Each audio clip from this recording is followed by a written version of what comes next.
talk me through the process of 19 years old, joining, to getting in a plane and flying a plane that I can only imagine, in the first instance, scared the life out of you in a very visceral, experiential, and once-in-a-lifetime sort of way. What is the actual process in the RAF from getting to start to in a plane? Yeah, sure, mate. You turn up day one to officer training, which is Cranwell for the Air Force up in Lincolnshire, with your ironing board under your arm and like a bag, and that's it. And so the first few months is just basically beating the civilian out of you, breaking you down.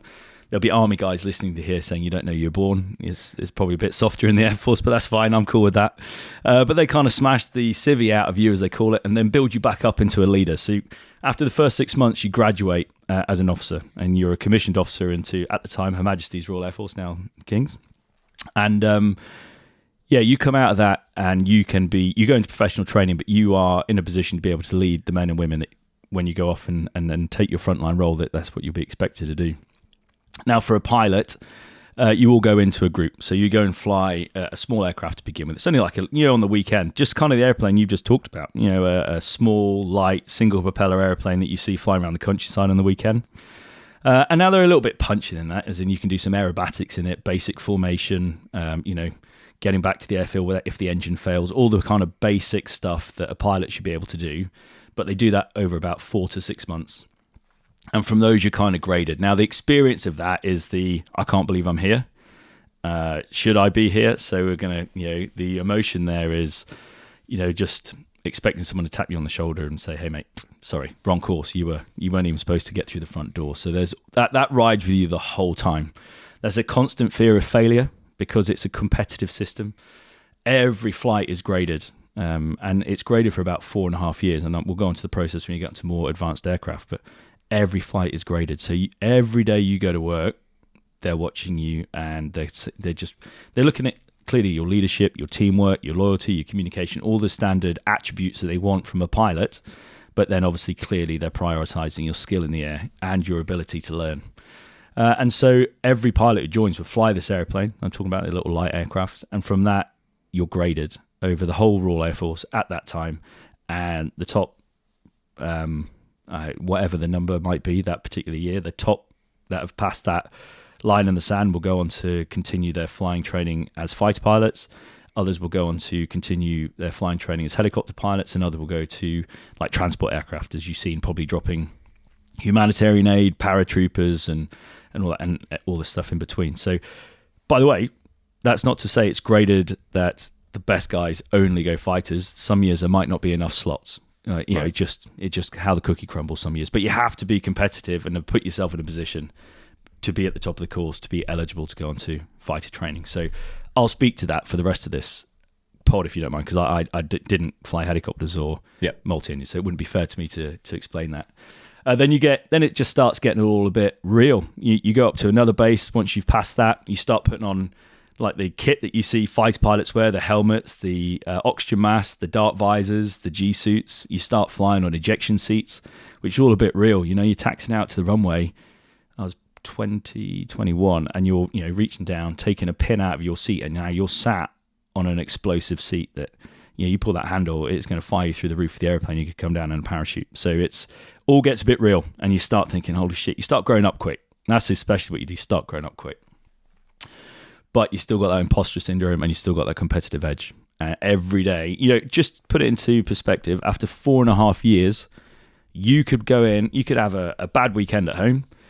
Now, this may have changed, but this was in my time, and I'm only talking, this was late 2000s. You could have a bad weekend, go in on Monday, fail the trip on Monday.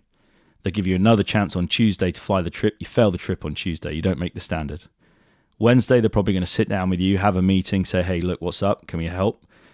How about we go out this afternoon and we'll do another practice? You go practice on the Wednesday. If you go out on Thursday and you fail that trip, you're packing your bags on Friday and you're done. You ain't coming back. And you've been there 4.5 years. So it can go wrong very, very quickly for people. So, and you see that happening around you all the time. It's not quite special forces training, but it's brutal. It's high-end stuff. You're flying fighter aircraft here. It's not easy.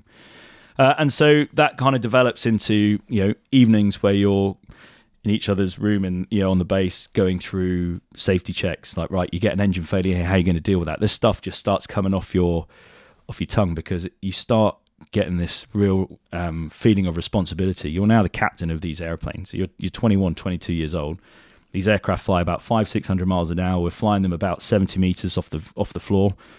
If you've ever been up in Scotland for sure, but especially around Wales, if you've been walking on top of the hills, we're down in the valleys below you, and we're only young guys, learning your craft. So, and you've got to be focused. And so that's what's happening outside of it. Now, the actual thrill, without getting, that's all the scientific, boring stuff. Now, what's it like to fly one of these airplanes? It's fucking awesome because, in matters of seconds, you're going hundreds of miles an hour. When you go around the corner, especially when you finish training, you get onto something like the Eurofighter, the Typhoon, the aircraft I flew.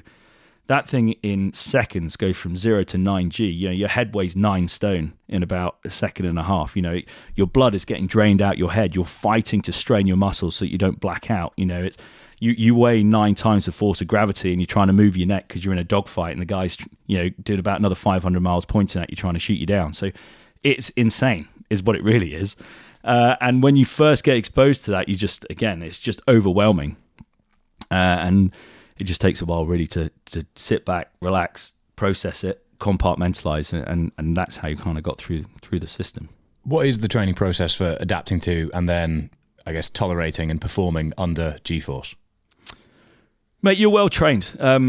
Initially, as you start to get onto aircraft, the faster they go, clearly the higher the G-force is going to be because the way in which you turn those aircraft means that it's proportional, and therefore you're going to pull more G the faster you are. So what we do is we initially get exposed on the ground in a centrifuge, and you may have seen these spinning around. You see them mainly on like the astronaut programs, don't you? And guys looking like they're about 90 years old because all the fat in their face getting dragged down towards their chin. You look awful. It's the worst video. They give you a video at the end. It's the worst video you've ever been given. And they start off about 3-4G. Have you still got that video? I have still got that video. Yeah, unfortunately. Are you allowed to send it to us? Absolutely not. I ain't going anywhere. I was hoping we could use it for a YouTube clip. That would have been fantastic. You get into this, and they start. You go through the lectures on the ground, and we go. The Air Force is really good. They've got like an aeromedical facility, which kind of backs up as a school in Bedfordshire. So you sit through lectures of the physiological effects of flying fighter aircraft. So not only is it the G, for example, if you accelerate in cloud, visually you can't see that you're accelerating anymore because it's in thick fog. But even if you're level, the way in which the hairs and the water in your ear reacts will make your brain think you're climbing, because you get that kind of push back in your seat. So pilots in the past have pushed forward on the controls and flown into the ground because the acceleration has made them think they're climbing. They've counteracted that, but actually what they're doing is descending. You can go into a cloud and turn and level out. Your brain still thinks you're turning because you've got no visual aspects. So you get taught how to deal with things like that in terms of trusting your instruments and all the rest of it.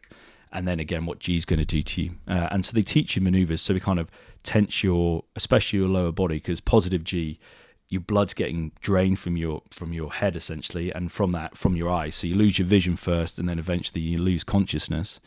So they teach you how to keep your muscles as you're coming into a turn, how to pre-arm your body, how to basically get, if you're about to take an impact on a rugby field, you kind of brace up a bit. So do that.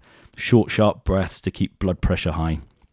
And once you practice it on the ground, they put you in the centrifuge, they spin you around, they show you how to do it. Which is a safe way to pass out, really. It's called loss of consciousness through, G-induced loss of consciousness is what it's called, G-lock. And they teach you how to avoid it, but it's a safe way in which to experience if it's going to happen to you. And then away you go. You get in your jet, and the instructor's in the back, and you start to say, right, this is 4G, this is 6G, this is 8G. And you just practice it, really, and your body does become used to it. If you and I were to get put, if we I keep going back to rugby, but if we play rugby now and took a couple of knocks this weekend, we'd be sore as anything. You do a couple of weeks, you're not so bad. I can imagine Formula One drivers. If we got in a Formula One car, our neck would be in bits on the Monday, but for them, they get out, they're cracking on with it. So eventually, your body does get used to it, and it becomes second nature. But that also can become dangerous, clearly, because you get complacent.